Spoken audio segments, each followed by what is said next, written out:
मुख्यमंत्री कार्यालयाला बॉम्ब न उडवण्याची धमकी देण्यात आली आहे। मुख्यमंत्री फडणवीसांवर देखील हल्ला करणार असल्याचा धमकीमध्ये उल्लेख आहे। तर अशा धमक्यांना भीक घालत नाही अशी प्रतिक्रिया मुख्यमंत्री देवेंद्र फडणवीसांनी दिली आहे।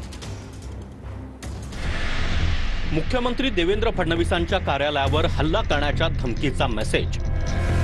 मुंबई वाहतूक पोलिसांना व्हॉट्सअॅपवर धमकीचा मेसेज मिळाल्याची माहिती। धमकीच्या मेसेज नंतर मुंबई पोलीस अलर्ट, तपासाला सुरुवात। धमकीचा मेसेज पाकिस्तानी नंबरवरून आल्याचं समोर। मलिक शाहबाज हुमायून रजा देव असं धमकीचा मेसेज पाठवणाऱ्याचं नाव। या धमकीच्या मेसेज नंतर गुप्तचर यंत्रणा देखील अलर्टवर। पोलीस तपास करत आहेत, ते जास्त सांगू शकतील। मुख्यमंत्री फडणवीसांची प्रतिक्रिया।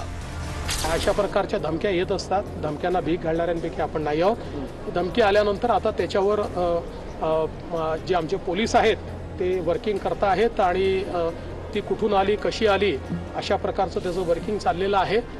त्यामुळे पोलीस